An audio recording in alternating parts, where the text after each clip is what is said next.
Bom, eu acho que os acertos do fórum, e ficou muito claro, visível na abertura ontem e no debate que está ocorrendo aqui agora, são incalculáveis, né? Nós da CUT costumamos dizer que raros foram os espaços criados no mundo nas últimas décadas, né, onde tivéssemos tido uma conjunção de forças, uma aliança entre movimentos sociais, ONGs, a academia, intelectuais, onde pudéssemos ter a oportunidade de debater assuntos dessa natureza como nós estamos fazendo aqui hoje.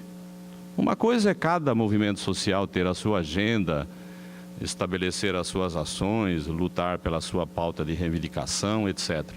Outra coisa é estabelecer uma aliança, como nós estamos fazendo aqui hoje, onde as angústias, os desejos e as reivindicações de cada um possam ser apresentadas e, na apresentação, encontrarmos caminhos unitários. Isto é, aqui, no Fórum Social, está aquilo que nós da CUT costumamos dizer, os mais belos movimentos que surgiram no século XX e que querem encontrar saídas, né? Então, o convite que foi feito aqui para nós é como é que a CUT, que é uma central sindical de trabalhadores, apresenta suas saídas para a conjuntura econômica que nós estamos vivendo hoje. Nós, pelo tipo de concepção sindical que a CUT tem, e isso norteou muito as nossas ações e a nossa história, nós nunca praticamos um sindicalismo onde a gente faz uma reunião, decide e apresenta uma pauta de reivindicação somente voltada para o mundo do trabalho. Nunca fizemos isso, porque nós achamos que a dimensão sindical vai muito mais além do que uma simples reivindicação salarial, manutenção de direitos, etc. Nós sempre compreendemos o mundo através de uma combinação entre o que você quer no imediato, quais são as suas reivindicações para melhorar a sua situação de vida e quais são as mudanças que se pretende fazer no mundo. Porque sem essas mudanças, muito dificilmente nós conseguiríamos chegar àquilo que para nós seria a redenção, seria ter uma sociedade feliz, um mundo do trabalho como a questão central. Portanto, essa combinação sempre foi um desafio para a nossa central sindical. E não é fácil fazer isso. No momento que nós estamos vivendo e vivenciamos há 2 anos atrás, deparávamos com uma possibilidade de uma enorme quantidade de desemprego em vários setores da economia nacional e, ao mesmo tempo, sem perder a dimensão do futuro, como é que você poderia reivindicar do poder público determinadas mudanças onde pudesse garantir emprego? E aí nos coloca o desafio, qual emprego? Que tipo de emprego a gente quer? Não é fácil para uma central sindical como a nossa reivindicar do poder público a redução de impostos em determinados produtos para poder garantir emprego, que ao mesmo tempo você esbarra no direito do outro, né? Como é que um sindicato de professores pode encarar, por exemplo, a diminuição de impostos por um determinado produto, automóvel, ao mesmo tempo onde o poder público, o Estado arrecada menos e não tem recurso para aplicar na área social, isto é, para aplicar na educação. Então, essa contradição nós vivenciamos, né? Nós não achamos que a simples manutenção do emprego seja uma questão onde você reivindica do poder público ou do capital, dos empresários, e você nunca questiona que emprego que se quer. Por isso que a CUT sempre trabalhou com um profundo questionamento ao agronegócio e uma profunda defesa da chamada agricultura familiar, daquela que produz emprego, daquela que tem um respeito maior ao meio ambiente e à natureza. Alguém pode questionar, mas o agronegócio garante emprego. É verdade, mas não é esse tipo de emprego que nós queremos. Um outro questionamento que pode se fazer, por exemplo, o que está ocorrendo em São Paulo. Atualmente, tem um rio profundamente aprisionado, onde a 50 metros de cada margem se coloca asfalto. Alguém pode dizer o seguinte, puxa vida, mas a construção daquelas marginais do rio Tietê garante emprego. A pergunta que nós fazemos é o seguinte, qual emprego? É aquele emprego, é aquela cidade que a gente quer? com certeza nós diríamos que não é aquela cidade que a gente quer. Onde não simplesmente não se debate concepção de desenvolvimento. Por isso que a nossa central sindical, nos últimos anos, ela tem se colocado esse desafio. Qual que é a concepção de desenvolvimento que se tem?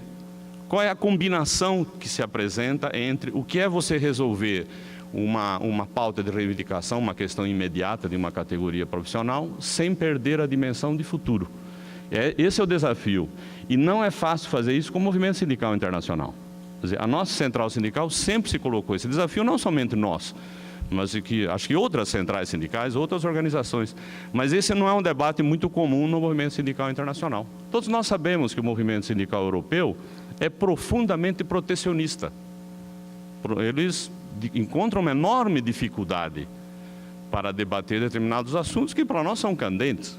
Por exemplo, migração. Todos nós sabemos que há centenas de milhares de latino-americanos na Europa e nós estamos fazendo um tremendo, enorme esforço para estabelecer parceria com o movimento sindical europeu na defesa desse enorme contingente de pessoas, que não é simplesmente um direito trabalhista, é um direito humano. E não é fácil fazer. O protecionismo que se exerce, também a crítica que se faz, por exemplo, através do movimento sindical americano, aos tratados de livre comércio, são diferentes dos nossos. Eles fazem a crítica por causa do protecionismo, para evitar migração, para evitar o deslocamento de latino-americano pela América do Norte. Nós fazemos a crítica por outro motivo, que os tratados de livre comércio é um controle radical das grandes potências em relação aos pobres, aos países do terceiro mundo. Por isso que a CUT questiona, não concorda, não concordou com a ALCA, não concorda com nenhum tratado de livre comércio, porque isso fere a soberania local. Então a dimensão que nós damos é muito maior do que a dimensão que se dá por parte do movimento sindical internacional. Nesta concepção de desenvolvimento, nessa tentativa de combinar o que é o imediato com o histórico, que tem sido o grande desafio para a nossa central sindical.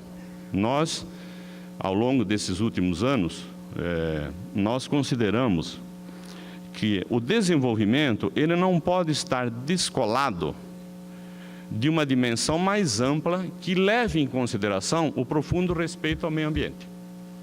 Isso tem acordo entre nós aqui na mesa.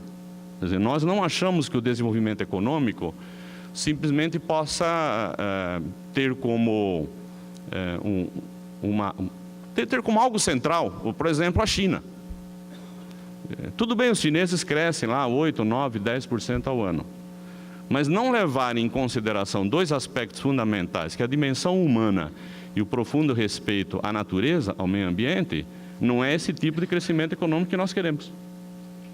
De que adianta crescer 8, 9% ao ano, onde não se coloca, nessa concepção de desenvolvimento, essa dimensão mais ampla, que são os direitos sociais vinculados à democracia e, ao mesmo tempo, com um profundo respeito à natureza.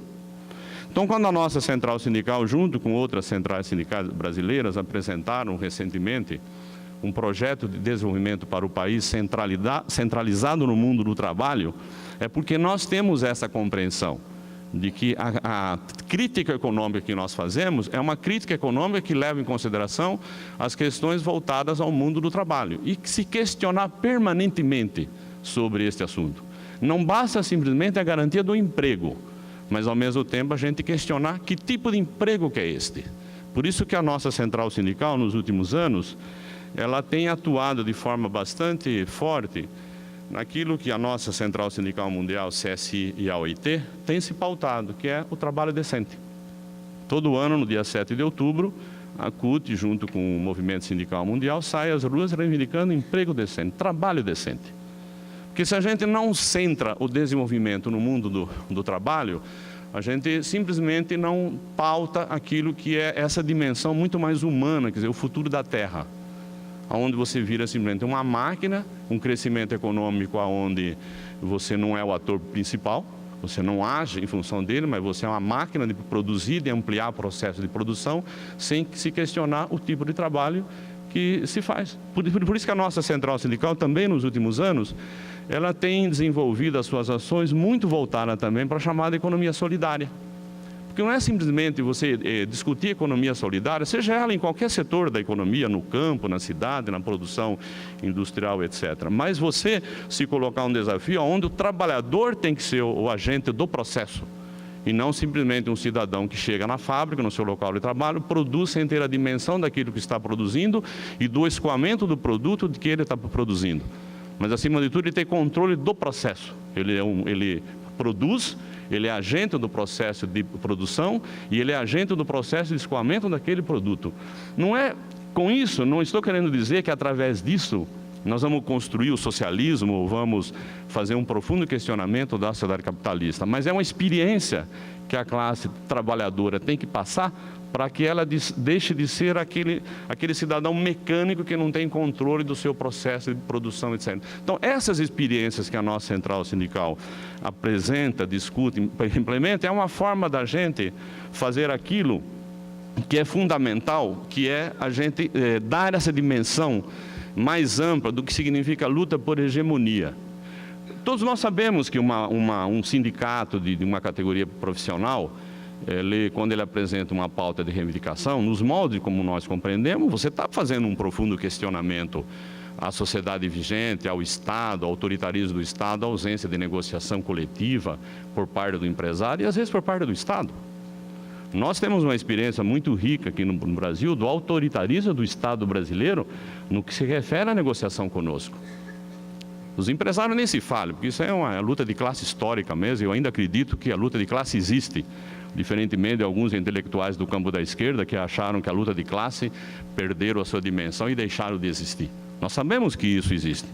Vou dar um exemplo do que ocorreu essa semana no meu estado. O governo do estado de São Paulo fez prova para detectar a capacidade dos professores públicos do estado de São Paulo. Aí a Folha de São Paulo, que é um grande jornal paulista, coloca em manchete 40% de reprovados.